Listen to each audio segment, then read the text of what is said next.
الحمدللہ رب العالمین والصلاة والسلام علی سید الانبیاء والمرسلین وعلی آلہ واصحابہ اجمعین اما بعد فاعوذ باللہ من الشیطان الرجیم بسم اللہ الرحمن الرحیم اہدنا الصراط المستقیم صراط الذین انعمت علیہم صدق اللہ مولانا العظیم ان اللہ وملائکتہ یصلون علی النبی یا ایھا الذین آمنوا صلوا علیہ وسلموا تسلیما اللہم صل علی سیدنا و مولانا محمد وعلی آل سیدنا و مولانا محمد وبارک وسلم۔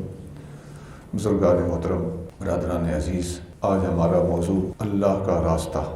اس مناسبت سے فقیر نے آپ کے سامنے سورۃ فاتحہ میں سے چند الفاظ تلاوت کیے ہیں۔ ان کا ترجمہ اس طرح ہے: اللہ کریم اپنے محبوب نبی صلی اللہ علیہ وآلہ وسلم کی امت کو حکم دے رہا ہے کہ مجھ سے یوں دعا مانگا کرو: اہدنا الصراط المستقیم، اے اللہ ہمیں سیدھی راہ پر چلا۔ صراط الذین انعمت علیہم، سیدھی راہ ان لوگوں کی ہے جن پر تو نے انعام کیا۔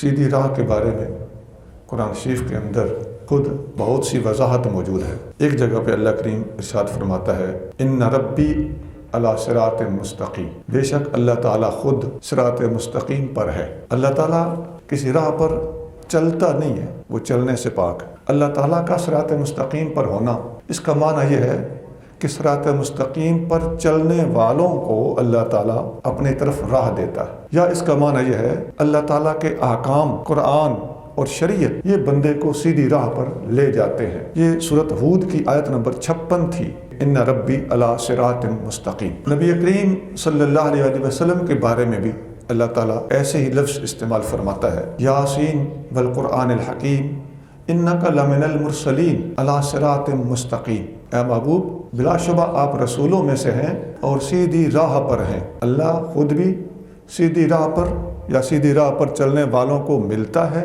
یا اللہ کے احکام بندے کو سیدھی راہ پر چلاتے ہیں۔ اور اس کے بعد اللہ نے اپنے محبوب صلی اللہ علیہ وآلہ وسلم کے بارے میں بھی یہ ارشاد فرمایا: علی صراط مستقیم، میرا محبوب بھی سیدھی راہ پر ہے۔ یہ سورۃ یاسین کی آیت نمبر 3 اور 4 ہیں: انک لمن المرسلین علی صراط مستقیم۔ ایک اور جگہ پر ارشاد فرمایا: انک لتہدی الی صراط مستقیم، اے محبوب آپ سیدھے راستے کی طرف ضرور ہدایت دیتے ہو۔ اللہ بھی سیدھی راہ پہ، اللہ کے محبوب صلی اللہ علیہ وآلہ وسلم بھی سیدھی راہ صراط مستقیم پر، اور نبی پاک صلی اللہ علیہ وسلم کا جو دامن پکڑ لے اسے بھی صراط مستقیم نصیب ہو جاتا ہے۔ اور انک لتہدی الی صراط مستقیم، یہ سورۃ شورى کی آیت نمبر 52 ہے۔ حضرت عبداللہ بن عباس رضی اللہ تعالیٰ عنہ نے قرآن کی اس آیت اہدنا الصراط المستقیم، اے اللہ ہمیں سیدھی راہ پر چلا، اس کی تفسیر میں ارشاد فرمایا ہے کہ صراط مستقیم کیا ہے۔ آپ فرماتے ہیں: ہوا رسول اللہ صلی اللہ علیہ وآلہ وسلم و صاحبہ۔ صراط مستقیم نبی پاک ہیں اور نبی پاک کے 2 یار ہیں۔ اب 2 یار کون ہیں؟ ابو بکر صدیق اور عمر فاروق رضی اللہ تعالی عنہما۔ یہ صراط مستقیم ہے۔ حضرت حسن بصری رضی اللہ تعالیٰ عنہ کو یہ بات کسی نے سنائی کہ ابو العالیہ روایت کرتے ہوئے کہتے ہیں کہ میں نے ابن عباس سے سنا ہے کہ عبداللہ بن عباس حضور کے چچا کے بیٹے کہہ رہے ہیں کہ صراط مستقیم یعنی سیدھی راہ اللہ کے رسول صلی اللہ علیہ وآلہ وسلم ہے اور ابو بکر و عمر ہیں۔ تو حضرت حسن بصری نے فرمایا، یہ تابعی ہیں، انہوں نے فرمایا: صدق واللہ ونصح، انہوں نے سچ کہا اور اللہ کی قسم بالکل حق بات فرمائی ہے۔ قسم اٹھا کے ہو رسول اللہ صلی اللہ علیہ وسلم ابو بکر و عمر، انہوں نے نام لے کر بات کھول دی کہ صراط مستقیم سے مراد نبی کریم صلی اللہ علیہ وآلہ وسلم ہیں اور ابو بکر ہیں اور عمر ہیں۔ یہ حدیث مستدرک حاکم میں حدیث نمبر 3075 ہے اور صحیح سند ہے۔ ذہبی نے کہا ہے کہ واقعی اس کی سند صحیح۔ یہاں ایک بات ذرا ایڈ کریں، قرآن کی اس آیت صراط الذین انعمت علیہم کی وضاحت قرآن کے اندر دوسری جگہ پر یوں موجود ہے۔ سورۃ النساء کی آیت نمبر 69 اور 70، 69 اور 70، اس میں ہے: وَمَن یُطِعِ اللَّهَ وَالرَّسُولَ، جو اللہ اس کے رسول کی اطاعت کرے گا، فَأُولَٰئِکَ مَعَ الَّذِينَ أَنْعَمَ اللَّهُ عَلَيْهِمْ، تو ایسے سارے لوگ انعام یافتہ لوگوں کے ساتھ ہوں گے۔ من النبیین والصدیقین والشہداء والصالحین، اور انعام یافتہ کون ہیں؟ وہ نبی ہیں، صدیق ہیں، شہید ہیں اور ولی ہیں، صالحین ہیں۔ اب یہ تو ہے آیت نمبر 69۔ اس سے اگلی آیت کیا ہے کہ ان لوگوں کی راہ جسے نصیب ہو جاتی ہے تو وہ کون ہوتا ہے اور یہ کیسے نصیب ہوتی ہے۔ اگلی آیت میں فرمایا ذالک الفضل من اللہ، یہ اللہ کا فضل ہے، جسے یہ چیز مل جائے یہ اللہ کا فضل ہے۔ جسے نبیوں کا دامن مل گیا، صدیقوں کا راستہ دستیاب ہو گیا، شہیدوں کے رنگ میں رنگا گیا، اور صالحین کا پلہ پکڑ لینے، ان کی پیروی کرنے، ان کے پیچھے چلتے رہنے کی توفیق مل گئی، تو ذالک الفضل من اللہ، یہ اللہ کی طرف سے فضل ہے۔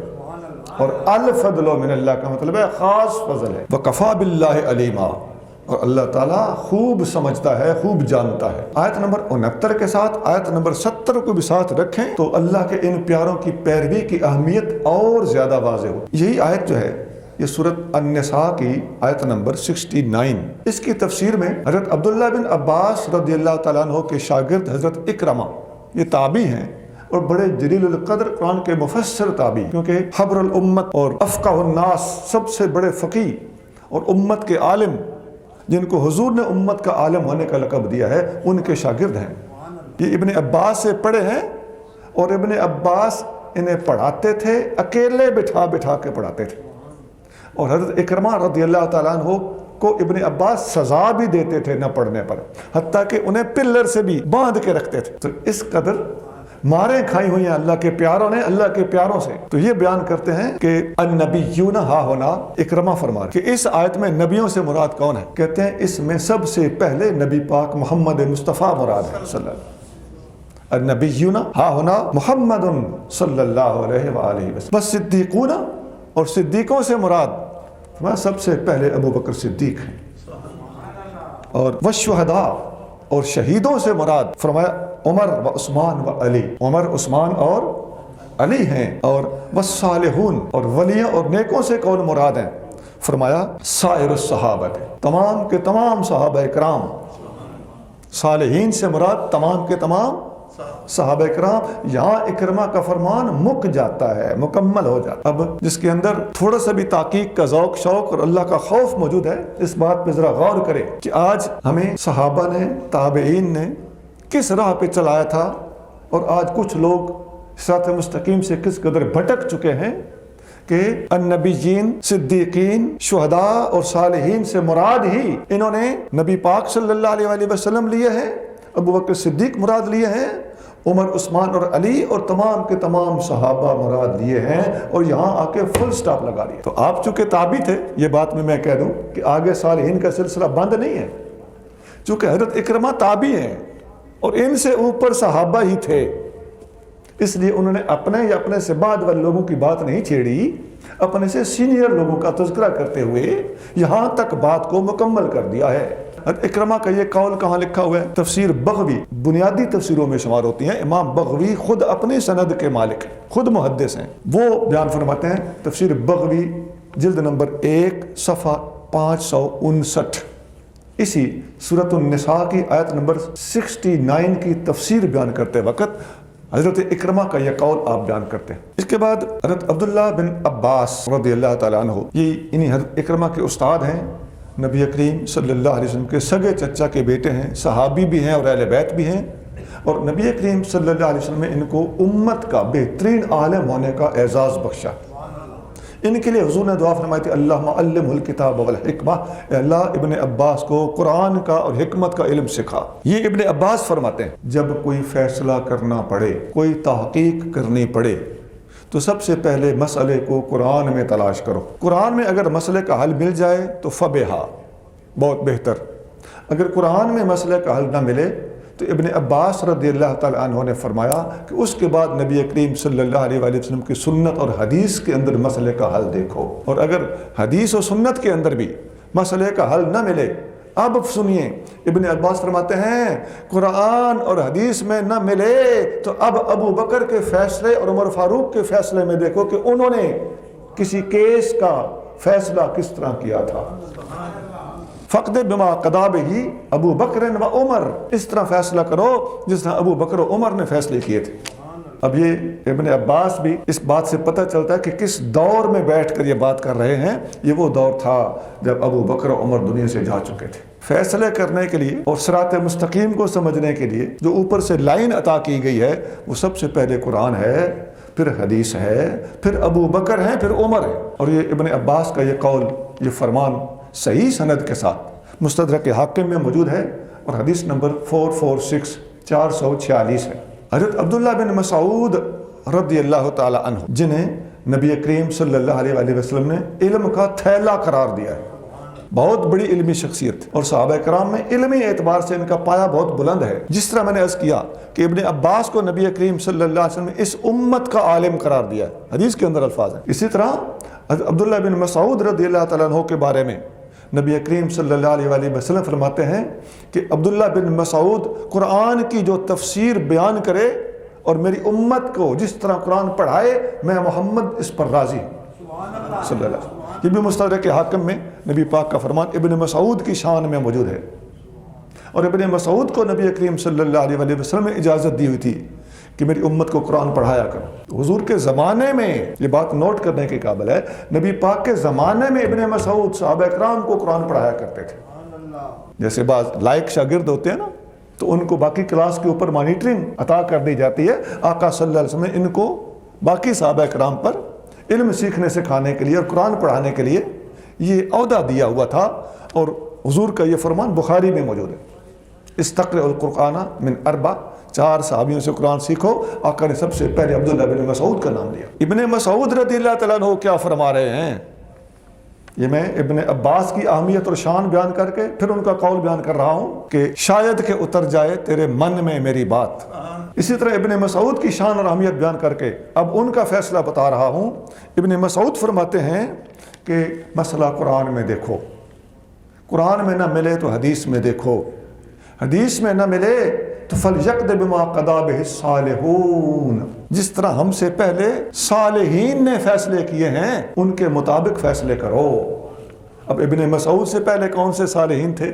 یہی ابو بکر و عمر۔ کیوں؟ ابن مسعود 33 ہجری میں فوت ہو گئے تھے۔ حضرت عثمان غنی کے زمانے میں ابن مسعود فوت ہو گئے، تو عثمان غنی کے زمانے میں جو بندہ فوت ہو رہا ہے وہ کہہ رہا ہو کہ قرآن اور حدیث اور پھر صالحین کے فیصلے، تو صالحین کون ہوئے جو اس سے پہلے ہیں؟ ابن مسعود کے قول کے مطابق بھی ابن مسعود کے زمانے میں بھی صالحین تھے، ابن مسعود کے بعد میں بھی صالحین ہوئے ہیں، عثمان و علی بھی صالحین تھے، لیکن چونکہ ابن مسعود عثمان غنی کے زمانے میں وفات پا چکے تھے، لہذا ان کے اس قول سے مراد ابو بکر و عمر ہے، اور تھوڑا سا ٹچ ان کے زمانے میں، چونکہ عثمان غنی کو بھی ان کے زمانے کے اندر وہ فوت ہوئے۔ حضرت عبداللہ بن مسعود کا یہ فیصلہ، یہ قول صحیح سند کے ساتھ سنن نسائی کے اندر امام نسائی نے بیان کیا ہے، اور سنن نسائی جس کو المجتبی بھی کہتے ہیں، اس میں حدیث نمبر 5397 5397۔ یہ بات ذہن میں رہے کہ ہم صراط مستقیم، اللہ کا راستہ، یہ ہمارا آج کا موضوع ہے۔ علامہ عماد الدین ابن کثیر بہت بڑے مفسر محدث گزرے ہیں، ہمارے علماء نے ان کی عظمت کا اعتراف کیا ہے۔ امام اہل سنت شاہ احمد رضا خان بریلوی رحمۃ اللہ علیہ نے ان کے حوالے دیے ہیں، اور ہماری سنیوں کی تفسیروں کے اندر محدث کبیر وغیرہ کے الفاظ ان کے حق میں موجود ہیں۔ بہت بڑی علمی شخصیت ہیں، اور تفسیر کے میدان میں بہت بلند پایہ رکھتی ہے ان کی تفسیر۔ قرآن کی تفسیر قرآن کی روشنی میں، حدیث اور آثار کی روشنی میں، اس اعتبار سے تفسیر ابن کثیر دوسری تفاسیر سے بہت جدا شان اور بلند رتبہ کی حامل تفسیر ہے، اور بڑی مفصل تفسیر ہے، اور جہاں تحقیق بھی کرتے ہیں تو دریا بہا دیتے ہیں۔ بہت مقامات پر بغوی سے فائدہ اٹھاتے ہیں۔ تفسیر بغوی چونکہ ان سے پہلے لکھی گئی تھی، امام بغوی ان سے بہت پہلے گزرے، 200-300 سال پہلے گزرے۔ ابن کثیر لکھتے ہیں، اور یہ لکھ رہے ہیں اہدنا الصراط المستقیم، اس کی تفسیر کرتے ہوئے آپ لکھتے ہیں کہ صراط مستقیم کیا ہے؟ فرمایا اتباع منہاج النبی صلی اللہ علیہ وسلم، نبی کریم صلی اللہ علیہ وسلم کی راستے کی پیروی کرنا، یہ صراط مستقیم کی پیروی ہے۔ آگے فرماتے ہیں ومنہاج الخلفاء الاربعہ، 4 خلفاء کے راستے کی پیروی کرنا، یہ صراط مستقیم ہے۔ یہاں ذرا غور کیجیے، الخلفاء الاربعہ، یہ پرانی اصطلاح ہے قبلہ. پوری امت اربع لکھتی آ رہی ہے، 5 نہیں کہا، 3 بھی نہیں کہا. تو پتہ چلتا ہے کہ خلفاء اربع ہی ہیں. ایک خاص اصطلاح کے مطابق میں بات کر رہا ہوں، ویسے اور بھی بہت خلفاء ہیں، لیکن یہ اصطلاح استعمال کی گئی ہے. یہ کسی کو چبھے تو اسے دین چبھتا ہے. آگے فرمایا وَكُلِّ عَبْدٍ صَالِحٍ، اور ہر صالح اور ہر نیک بندے اور ہر ولی کا راستہ. اب سارے الفاظ میں نے آہستہ آہستہ کر کے سنائے، اب اکٹھے سنا دیتا ہوں. علامہ ابن کثیر تفسیر ابن کثیر میں صراط مستقیم کی تفسیر کرتے ہوئے لکھ رہے ہیں وہ اتباع منہاج النبی صلی اللہ علیہ وآلہ وسلم ومنہاج الخلفاء الاربعۃ وکل عبد صالح، کہ صراط مستقیم اور سیدھا راستہ اللہ کا راستہ نبی پاک صلی اللہ علیہ وآلہ وسلم کا راستہ ہے، خلفاء اربعہ 4 یار کا راستہ ہے، اور ہر نیک آدمی کا راستہ ہے. لو جی، اب پورے کی پوری امت اس کے اندر داخل ہو گئی، اور ساری امت کے ہر دور میں جتنے اولیاء، صلحاء، علماء، محدثین، مفسرین، فقہاء، متکلمین اور اولیاء صوفیاء جتنے گزرے ہیں، علامہ ابن کثیر صراط مستقیم کی تفسیر کرتے ہوئے ان سب کا پٹا امت کے گلے میں دیکھنا چاہتے ہیں. سبحان اللہ. آگے فرماتے ہیں وَكُلُّ ذَلِكَ مِنَ الصِّرَاطِ الْمُسْتَقِيمِ، یہ سب کے سب راستے محمد کریم کا راستہ صلی اللہ علیہ وآلہ وسلم، 4 یار کا راستہ اور ہر صالح رب نیک آدمی کا راستہ، یہ سارے کا سارا صراط مستقیم کے اندر شامل ہے. یہ ابن کثیر کی پہلی جلد ہے، میں نے مقام بھی بتا دیا ہے. ویسے جو نسخہ میرے پاس ہے اس کا صفحہ نمبر 60. عزیزان گرامی، جو علم پڑھنا چاہتا ہے، جس کی طبیعت میں خلوص اور شرافت موجود ہے، جو اتھرا اونٹ نہیں ہے، اتھرے اونٹ سے میرا اشارہ ایک حدیث کی طرف ہے. نبی کریم صلی اللہ علیہ وآلہ وسلم فرماتے ہیں تم سارے جنت میں جاؤ گے سوائے اس کے جو خود نہیں جانا چاہتا. کلکم تدخلون الجنت الا من ابا، یہ کسی حد تک بخاری میں بھی ہے اور تفصیلی حد تک مسند احمد میں موجود ہے. یا رسول اللہ، جنت میں کون نہیں جانا چاہے گا؟ من ابا، کون ہے جو انکار کرے گا؟ آقا نے فرمایا الا من شرد من اللہ شراد البعیر من اہلہ، وہ بندہ جو اتھرے اونٹ کی طرح رب کے احکام سے ایسا بھاگ جائے جیسے اتھرا اونٹ بھاگ جاتا ہے اور اپنے مالک کے قابو میں نہیں آ رہا ہوتا، اس بھگوڑے بدبخت کی طرح اگر کوئی بندہ خود نہ جانا چاہے تو وہ ایک الگ بات ہے. عزیزان گرامی، میں یہ بڑے موجودہ حالات کے اندر دکھے ہوئے دل کے ساتھ یہ بات کرنے لگا ہوں. جس نے بھی نبی پاک صلی اللہ علیہ وسلم اور حضور کے خلفاء اربعہ اور امت کے صالحین کا راستہ چھوڑ دیا، ان کا پٹا گردن سے اتار دیا، وہ بندہ اتھرے اونٹ کی طرح ہے جس نے جنت میں جانے سے انکار کر دیا. باقی میں اشارہ دے رہا ہوں اور کسی شخصیت کا نام نہیں لے رہا، ایک اصول بتا رہا ہوں. جنت اور دوزخ کے فیصلے تو اللہ کے ہاتھ میں.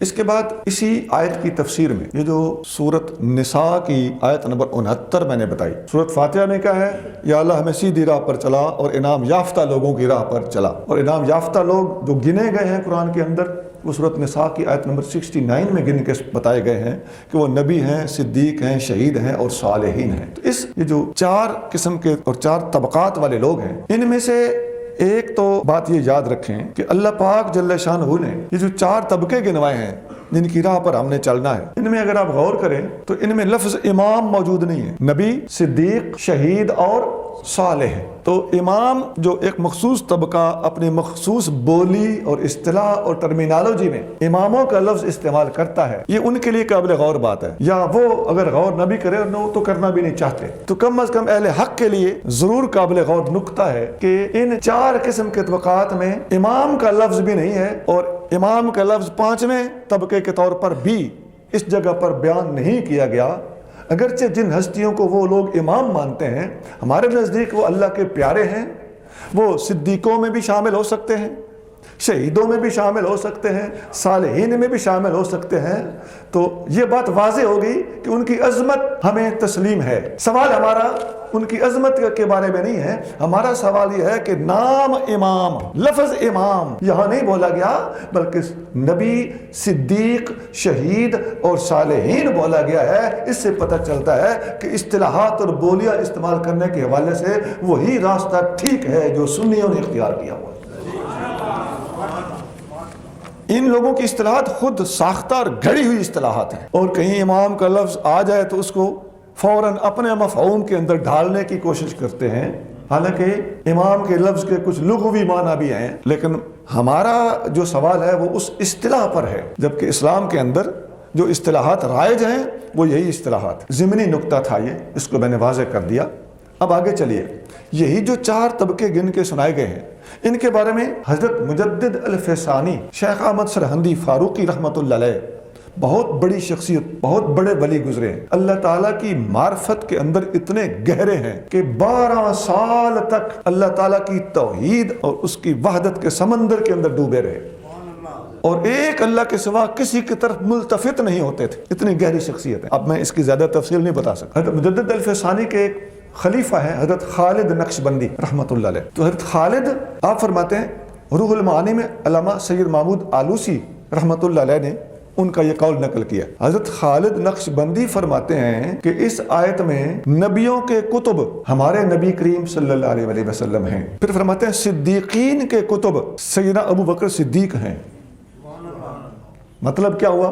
حضور کے علاوہ بھی تو نبی ہوئے ہیں نا، لیکن نبیوں کے کتب جن کے ارد گرد تمام نبوتیں گھومتی ہوں وہ محمد کریم ہیں صلی اللہ علیہ وسلم، اور صدیقوں کے کتب جن کے مقام و مرتبے کے گرد تمام صدیقین گھومتے ہوں، ان کے مقامات و مرتبے گھومتے ہوں، وہ ابو بکر صدیق ہے۔ کتب کا معنی ہوتا ہے چکی، آپ نے دیکھی ہوگی، چکی کے 2 پتھر ہوتے ہیں، ایک اوپر اور ایک نیچے، نیچے والے پتھر کے درمیان میں ایک لکڑی کا کلی ہوتی ہے جس کے اوپر دوسری چکی اوپر والی گھومتی ہے۔ وہ کلے کیوں رکھی ہوتی ہے؟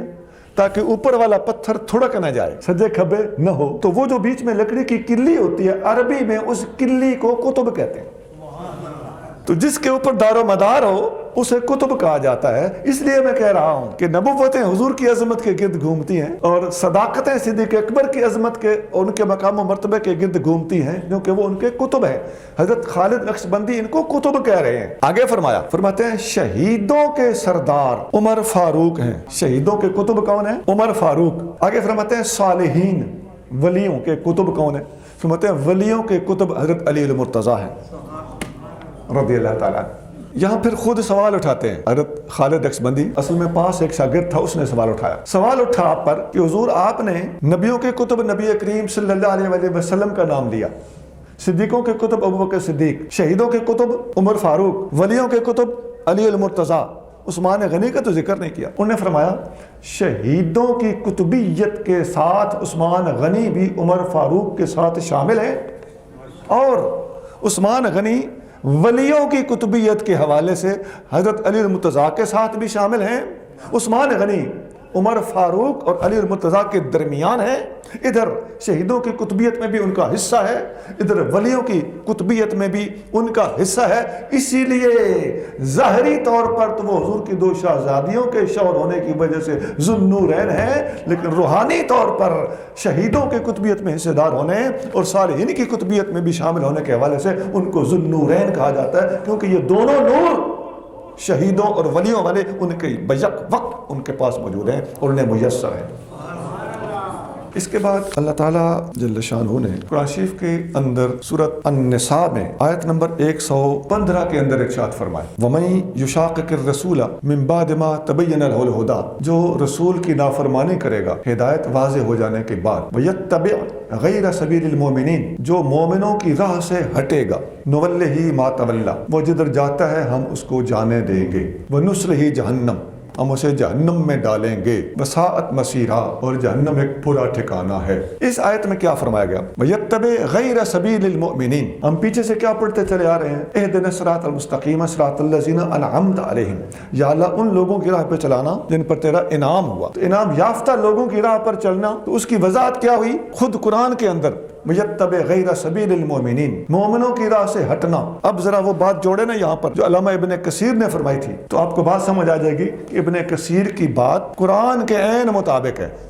یا اللہ انعام یافتہ لوگوں کی راہ پہ چلا، قرآن کہتا ہے جو مومنوں کی راہ سے ہٹے گا وہ جہنم میں جائے گا۔ مومنوں کی راہ، مومن کون کون ہے؟ وہی ابن کثیر کی بات یہاں دوبارہ دہرانے کو جی چاہتا ہے۔ ابن کثیر رحمۃ اللہ علیہ لکھتے ہیں اتباع منہاج النبی، نبی صلی اللہ علیہ وسلم کے راستے کی اتباع مراد ہے، ومنہاج الخلفاء الاربعۃ اور چاروں خلفائے راشدین، 4 یار کی راہ مراد ہے۔ وَكُلِّ عَبْدٍ صَالِحٍ، اور ہر ولی اور ہر صالح آدمی کی راہ مراد ہے۔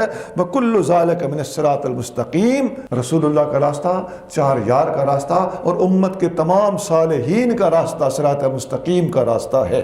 یہی صراط مستقیم میں شامل ہے۔ قرآن کی طرف سے ابن کثیر کے اس قول کو تائید میسر آ گئی کہ ابن کثیر نے کوئی کچی پکی بات نہیں کی تھی بلکہ نہایت مضبوط بات کی۔ اچھا، جو سبیل المومنین ہے اس کی کچھ وضاحتیں حدیثوں کے اندر مزید موجود ہیں۔ جامع ترمذی حدیث کی وہ کتاب ہے جو سیاستہ کے اندر معتبر کتاب سمجھی جاتی ہے۔ اس کتاب کے اندر نبی پاک علیہ السلام کا فرمان موجود ہے، ید اللہ علی الجماعت۔ پیچھے سے حدیث اس طرح ہے، ان اللہ لا یجمع امتی علی ضلالۃ، اللہ تعالیٰ میری امت کو گمراہی پر اکٹھا نہیں ہونے دے گا۔ آگے فرمایا وید اللہ علی الجماعت، اللہ کا ہاتھ جماعت پر ہے۔ من شذ شذ فی النار، جس نے جماعت کو چھوڑا وہ جہنم میں ڈالا جائے گا۔ اب قرآن کیا کہتا ہے؟ جو مومنین کی راہ سے ہٹے گا نصلہ جہنم، ہم اسے جہنم میں ڈالیں گے۔ یہ سورۃ النساء کی آیت نمبر 115 ہے۔ اور نبی کریم صلی اللہ علیہ وسلم کیا فرما رہے ہیں؟ ید اللہ علی الجماعت من شذ شذ فی النار، اللہ کا ہاتھ جماعت پر ہوتا ہے، جس نے میری امت کی جمعیت اور جماعت کو چھوڑا اسے جہنم میں ڈالا جائے گا۔ قرآن کے عین مطابق نبی پاک علیہ السلام کا یہ فرمان ہے۔ ویسے ایک اور ٹبر ہے نا، ان کی ایک بڑی معروف کتاب ہے نہج البلاغہ، اس کے خطبہ نمبر 125 کے اندر بھی سیدنا علی المرتضیٰ رضی اللہ تعالیٰ عنہ کے بالکل یہی الفاظ موجود ہیں۔ آپ بھی فرماتے ہیں کہ سیہلک فی صنفان، 2 طرح کے لوگ میرے بارے میں ہلاک ہوں گے، محب مفرط یذهب به الحب الى غیر الحق، حد سے زیادہ محبت کرنے والا جسے میری محبت حق سے دور لے جائے گی، ومبغض مفرط، اور حد سے زیادہ بغض کرنے والا، یذهب به البغض الى غیر الحق، میرا بغض اس کو حق سے دور لے جائے گا۔ یہ ایک الگ بات ہے کہ جو محب علی ہونے کا ٹھیکہ لیے بیٹھے ہیں، ان کی کتاب کے اندر یہ لفظ بڑا خطرناک ہے کہ حد سے زیادہ بغض کرنے والا۔ اہل سنت کے نزدیک تو علی کا معمولی بغض بھی اہل سنت سے خارج کر دیتا ہے۔ ان کی کتاب میں عجیب لفظ ہے مبغض مفرط، حد سے زیادہ بغض کرنے والا۔ یہ بڑا فاول قسم کا لفظ ہے۔ ان کے نزدیک تھوڑا سا بغض جائز ہوگا، بلکہ تھوڑے سے بھی تھوڑا زیادہ ہو جائے، مفرط نہ ہو، چنگا بھلا ہو جائے تو ان کے نزدیک وہ شاید جائز ہوگا۔ جبکہ یہ جملہ سنیوں کی کتاب میں بھی ہے، لیکن وہاں ایسے الفاظ نہیں ہیں، وہاں الفاظ ہیں ومبغض، بس۔ مفرد کا لفظ سنیوں کی کتاب مسند احمد ہے، اس کے اندر نہیں ہے، مشکات میں بھی ہے، یہ عام کتاب میں آپ پڑھ سکتے ہیں۔ خیر، اس کتاب کے اگلے الفاظ کیا ہیں نہج البلاغہ کے، کہ حد سے زیادہ محبت کرنے والا بھی بھٹک گیا، حد سے زیادہ بغض کرنے والا بھی بھٹک گیا۔ وخیر الناس فی النمط الاوسط، میرے بارے میں بہترین لوگ وہ ہوں گے جو درمیانی راہ پر ہوں گے۔ فالزموہ، اس درمیانی گروہ کے ساتھ چپک کے رہنا۔ آگے فرمایا والزم السواد الاعظم، ہمیشہ بڑے گروہ کا ساتھ دینا۔ فَإِنَّهُ مَنْ شَذَّ شُذَّ فِي النَّارِ، جس نے بڑے گروہ کو چھوڑا اسے آگ میں ڈالا جائے گا۔ جناب نہج البلاغہ جا کے پڑھ لیجئے، 125 نمبر خطبہ ہے۔ یہ چھاپوں کے فرق ہیں، کہیں 124 نمبر خطبہ ہے، کہیں 125، اور کسی کتاب میں 127 نمبر خطبہ ہے۔ وہ خطبوں کے نمبر لگانے میں ان سے کوئی غلطی ہوئی بھی۔ قرآن کے عین مطابق ہوا کہ جو سبیل المومنین سے ہٹے گا جہنم میں جائے گا۔ سنیوں کی حدیث کی کتاب جامع ترمذی کے عین مطابق ہوا کہ آقا نے فرمایا اللہ کا ہاتھ جماعت پر ہوتا ہے، اور جس نے جماعت کو چھوڑا آگ میں جائے گا۔ تو یہ لفظ تو بالکل نہج البلاغہ میں بھی موجود ہے، ید اللہ علی الجماعت فإنه من شذ شذ فی النار۔ وہ جو جامع ترمذی ہے میں نے آپ کو جو بتائی ہے، نہج البلاغہ کا تو خطبہ نمبر میں نے بتا دیا، ترمذی کا حوالہ دے دوں۔ ترمذی کے اندر حدیث نمبر 2167 2167 ہے۔ اب ابن ماجہ میں بھی حدیث سنیے، نبی کریم صلی اللہ علیہ وسلم فرمایا اذا رأیتم الاختلاف، جب تم میری امت میں اختلاف دیکھو تو فیصلہ کیسے ہوگا؟ فرمایا فعلیکم بالسواد الاعظم، ہمیشہ بڑے گروہ کے ساتھ ہو جانا۔ علیکم تم پر لازم ہے، علیکم کا معنی ہوتا ہے بالسواد الاعظم، بڑے گروہ کا ساتھ دینا۔ تو سیدھا جملہ کیسے ہوا کہ جب اختلاف دیکھو تو ہمیشہ بڑے گروہ کے ساتھ ہو جانا تم پر لازم ہے۔ یہ ابن ماجہ میں حدیث نمبر 3950 ہے، 3950۔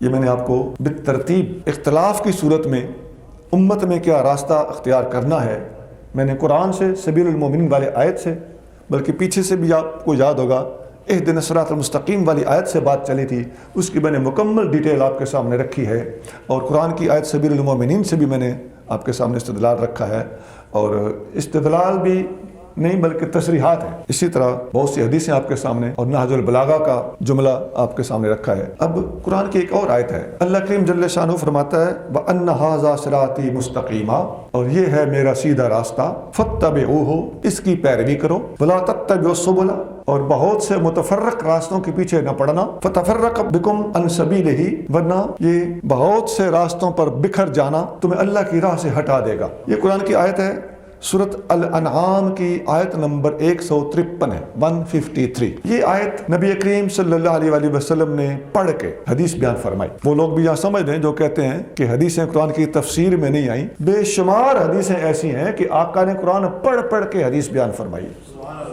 کہیں آقا نے فرمایا چاہو تو جو میں کہہ رہا ہوں اس کی تصدیق کرنے کے لیے فلاں آیت پڑھ لو۔ بعض صحابی کہتے ہیں آقا نے یوں فرمایا چاہو تو یہ آیت پڑھ لو۔ یہ اتنی زیادہ اس پر وہ ہمارے پاس مواد موجود ہے کہ جو لوگ آج کہتے پھرتے ہیں نا کہ تفسیر کے اندر حدیثیں کوئی چند ایک ہی آئی ہیں، تو انشاءاللہ تعالی وہ اپنے گریبان کے اندر منہ ڈال کے شرمندہ ہو کے بیٹھ جائیں گے جب ہم ایسی حدیثیں منظر پہ لے آئیں گے، اور آ رہی ہیں انشاءاللہ تعالی۔ کوئی 1 2 3 4 5 6 7 8 حدیثیں نہیں ہیں، بے تحاشا حدیثیں الحمدللہ، لیکن ان کا پیٹرن اور حدیث کے ساتھ قرآن کا فٹ ہونا، کبھی قرآن پہلے پڑھا پھر حدیث فرمائی، کبھی حدیث فرما کے قرآن پڑھا، اور کہیں کسی صحابی نے حدیث کے ساتھ قرآن پڑھا، اور کہیں فقرؤوا ان شئتم، چاہو تو یہ آیت پڑھ لو، یہ رنگ اختیار کیا، اور کہیں قرآن خود بخود ڈیمانڈ کرتا ہے کہ یہاں حدیث بولے گی۔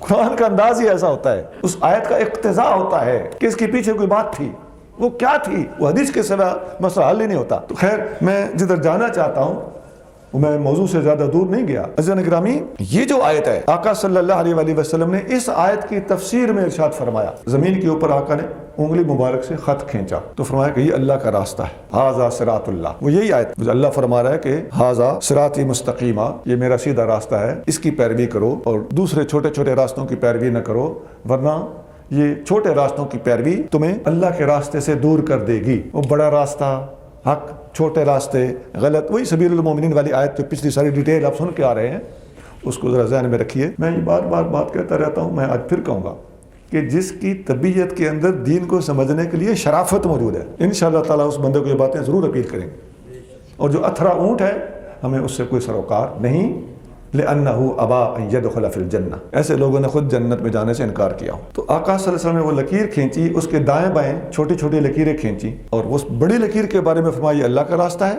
اور چھوٹی چھوٹی لکیریں جو سجے کھبے کھینچی تھیں ان کے بارے میں فرمایا یہ سارے راستے وہ ہیں جن کے اوپر شیطان بیٹھا ہوا ہے۔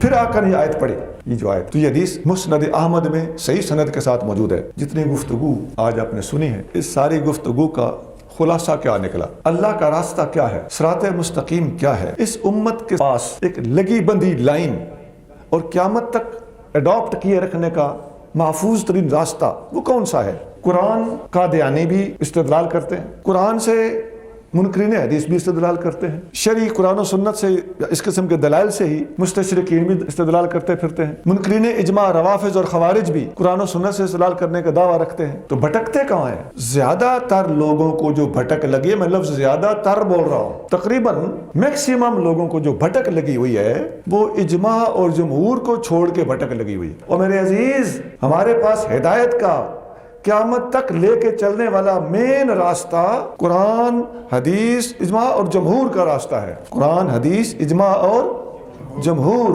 یہ قرآن، حدیث، اجماع اور جمہور کی حجیت کہاں سے ثابت ہے؟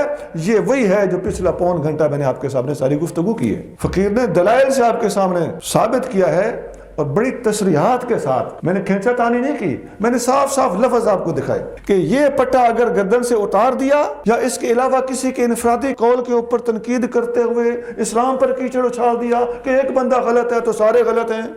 علمی اختلافات علماء میں، مشائخ میں، بزرگوں میں ہوتے رہے، تفردات ان سے صادر ہوتے رہے۔ ہدایت کا راستہ قرآن، حدیث، اجماع اور جمہور کا راستہ ہے۔ پوری امت کو اللہ اس کے رسول نے ہر عالم کا پابند نہیں کیا، بلکہ قرآن، حدیث، اجماع اور جمہور کا پابند کیا گیا ہے، اور یہ ہے ہمارے پاس وہ حفاظت۔ اب اہل علم جانتے ہیں نا کہ کس مسئلے پر قرآن بولتا ہے، کس پر حدیث موجود ہے، کس پر اجماع موجود ہے، کس پر جمہور کا قول جمہور کا فیصلہ موجود ہے، یہ تو علماء اور طلباء کا کام ہے، عام آدمی کو تو صرف قرآن تک کا نہیں پتا ہوتا۔ تو تم کیوں گھبراتے ہو جمہور کا فیصلہ کہاں لکھا ہو اور کیسے معلوم ہوگا؟ کیوں گھبراتے ہو؟ معلومات کرنا ہر مذہب کے اندر، ہر فیلڈ کے اندر، حتیٰ کہ عدالتی نظام کے اندر بھی قانون کے ماہرین موجود ہوتے ہیں جن کو پتہ ہوتا ہے کس کس کیس کا کون کون سا فیصلہ کس کس عدالت میں کس کس جج نے دیا تھا، یا زیادہ تر فیصلے کس طرح ہوئے ہیں، عدالتی نظائر کیا ہے، قانون کی تشریح کرنے کا حق کس کو حاصل ہے۔ تو یہ تو دنیا داروں کے نظام کے اندر بھی ایک ڈسپلن موجود ہے۔ تو تم انسان نہیں بننا چاہتے کہ قرآن کے اندر یہ ڈسپلن تمہیں جب دکھایا جاتا ہے کہ قرآن کی، حدیث کی یا اجماع وغیرہ اور جمہور کے فیصلے بتانا کہ یہ کس کس کا فیصلہ کہاں کہاں موجود ہے، یا ان نکات کی تشریح کہاں ہے، یا اس تشریح کا کرنے کا حقدار کون ہے، تو یہ تو بڑی سیدھی سیدھی باتیں ہیں، بشرطے کہ کسی بندے کے اندر انسانیت موجود ہو۔ ایک بندہ ہے وہ ہے ہی دین کا دشمن، تو وہ تو ویر کمانے کے لیے طرح طرح کی ٹانگیں اڑائے گا نا، ورنہ خدا کی قسم اسلام کے پاس اتنا واضح کنسیپٹ موجود ہے، قرآن، حدیث، اجماع اور جمہور، دیٹس آل۔ ہاں بتائے گا کون؟ اہل علم۔ میں ایک مثال دیتا ہوں، بھائی جس مسئلے پر امام شافعی نے لکھ دیا ہو کہ اس پر اجماع ہے، امام غزالی نے لکھا ہو کہ اس پر اجماع ہے، حضور غوث اعظم نے لکھا ہو کہ اس پر اجماع ہے، علامہ سیوطی نے لکھا ہو کہ اس پر اجماع ہے، امام نووی نے لکھا ہو کہ اس پر اجماع ہے، مجدد الفسانی نے لکھا ہو کہ اس پر اجماع ہے، اعلیٰ حضرت نے لکھا ہو کہ اس پر اجماع ہے، تو اتنے سارے لوگ کہہ رہے ہو کہ اس پر اجماع ہے، تو مان لو اس مسئلے پر واقعی اجماع ہے۔ اندھے نہ بنو، جان بوجھ کر اندھا بننے والا زیادہ خطرے میں ہوتا ہے، یا جس کی اکڑ اور گردن کا سریا اس کو بات سمجھنے کی طرف آنے ہی نہیں دینا چاہتا، تو ایسے لا علاج مریض کے پیروکاروں کو ہم ضرور ڈائریکٹلی درخواست کریں گے کہ بیٹا ایسے بدبخت کا پیچھا چھوڑ دو۔ اور جو لوگ اس قسم کی اپنے میزان اٹھائے پھرتے ہیں، نئے میزان گھڑ لیے ہیں، بھائی میزان ہمارے پاس موجود ہے، اس کو اصول فقہ کا نام اگلے وقتوں میں دیا جاتا تھا، اور کتابوں میں اب بھی اصول فقہ کی کتابوں میں اب بھی ساری باتیں موجود ہیں، اور درسوں میں اب بھی اصول فقہ کی کتابیں پڑھائی جا رہی ہیں۔ تو نام تھوڑا سا پیٹرن بدل دیا، نام میزان رکھ دیا، تو کہنا تو تم چاہتے ہو کہ اصول فقہ، تو اپنے نئے اصول گھڑ کے پوری امت کی چلتی ہوئی گاڑی کو پٹڑی سے اتارنے کی کوشش کرنا، یہ نبی پاک کے ساتھ دشمنی ہے، دین کے ساتھ ویر ہے۔ یا اس طرح کا کوئی اور بندہ کھڑا ہو جائے کہ جی یہ سارے ہی غلط ہیں، ہم نے چاروں دکانیں بند کر دی ہیں، سونا چاروں دکانیں بند کو نہیں ہوئی، اور ہم لحاظ کرتے ہوئے کہہ رہے ہیں کہ چاروں دکانیں تو کھلی ہیں، البتہ یہ کہہ لو کسی حد تک کہ تم نے 5ویں دکان کھول دی ہے، یاد رکھ تیری ٹیں کو بھی ہم دکان بنا کے چھوڑیں گے، اور یہ دکان بند ہونے والی ہے انشاءاللہ تعالی، 5ویں دکان بند ہوگی، 6ٹھی بند ہوگی، 7ویں بند ہوگی، یوں تو کھچڑی تیار کر کے کئی دکانیں تیار ہو سکتی ہیں، بھائی اے ادھر سے لو، بی ادھر سے لو، سی ادھر سے لو، ڈی ادھر سے لو، 5ویں دکان تیار۔ اس کے برعکس چلو، اے ادھر سے لو، بی ادھر سے لو، سی ادھر سے لو، ڈی ادھر سے لو، 6ٹھی دکان تیار۔ آگے چلو، اے ادھر سے، بی ادھر سے، سی ادھر سے، ڈی ادھر سے، 7ویں دکان تیار، اینڈ سو آن۔ تو یہ دکانیں تو صابئین نے بھی تیار کی تھی۔ صابئین کون ہے؟ قرآن کے اندر ان کا ذکر ہے، وہ ہر مذہب میں سے تھوڑا تھوڑا لے کے ایک نئی کھچڑی تیار کر کے بیٹھے تھے، ان کو کیا کہا جاتا تھا؟ صابئین۔ تو وہ بھی کہہ سکتے تھے کہ جی میرے پیچھے بھی کوئی نہ کوئی، میں جو بھی بات کرتا ہوں کسی نہ کسی مذہب کی مجھے تائید حاصل ہے، تم نے کھچڑی جو ایسی پکائی ہوئی ہے، تو اتنے اندھے ہو گئے ہو کہ تمہیں کسی نہ کسی کی تائید حاصل ہے، تو اس جملے کو تو الٹا کرو نا کہ ہر موضوع پر کوئی نہ کوئی تمہارا ویری ہے، ہر موضوع پر کوئی نہ کوئی تمہارے خلاف ہے، تو اپنے ہم نواؤں کا تذکرہ کرتے ہو تو مخالفتوں کا پہلو بلائے بیٹھے ہو۔ یہ علم نہیں، یہ چالاکی ہے، یہ پالیسی ہے۔ بولو یہ کیا ہے؟ پالیسی ہے۔ اور یہ سچ بتاؤں بیٹا، یہ پالیسی میں نے محتاط لفظ بولا ہے، یہ پلیتی ہے۔ جتنی گفتگو میں نے کی ہے، میں آپ لوگ چونکہ ایک طالب علمانہ ذہن لے کر یہاں آتے ہیں، میں آپ کو ایک سبق کی طرح یہ بات یاد کرا دینا چاہتا ہوں، خصوصاً جو مدارس کے طلباء ہیں۔ یاد رکھیے، قرآن، حدیث، اجماع اور جمہور یہ دین کی حفاظت کا بہترین ذریعہ ہے، اور یہی ہمارا راستہ ہے، یہی اسلام کی مین سٹریم ہے، یہی سبیل المومنین ہے، یہی ید اللہ علی الجماع کا مصداق ہے، اور من شذ شذ فی النار، جو اس سے ہٹے گا وہ جہنم میں جائے گا۔ اور اس کے علاوہ انفرادی اقوال یؤخذ منہ ویترک، ان کا کوئی مسئلہ نہیں ہے، وہ لیے بھی جا سکتے ہیں، چھوڑے بھی جا سکتے ہیں، لیے بھی جا سکتے ہیں۔ یہاں بھی اس جملے کو کوٹ کرنے والے بد دیانتی اور بے ایمانی کا مظاہرہ کرتے ہوئے وہ لیے جا سکتے ہیں کہ جملہ بولتے ہی نہیں ہے۔ یؤخذ منہ کا مطلب ہے یہ قابل قبول بھی، لیا بھی جا سکتا ہے، ویترک اور نہیں بھی لیا جا سکتا، کیوں؟ ہمارا دین تو قرآن حدیث اجماع اور جمہور میں محفوظ ہے. انفرادی اقوال یوخذ و یترک. اب ایک جملہ آپ سے میں کہلوانا چاہتا ہوں کہ قرآن حدیث اجماع جمہور اس کا منکر رب سے دور. قرآن حدیث اجماع جمہور اس کا منکر نبی سے دور. قرآن حدیث اجماع جمہور اس کا منکر حق سے دور. قرآن حدیث اجماع جمہور اس کا منکر دین سے دور. سبحان ربک رب العزت عما یصفون وسلام علی المرسلین والحمد للہ رب العالمین.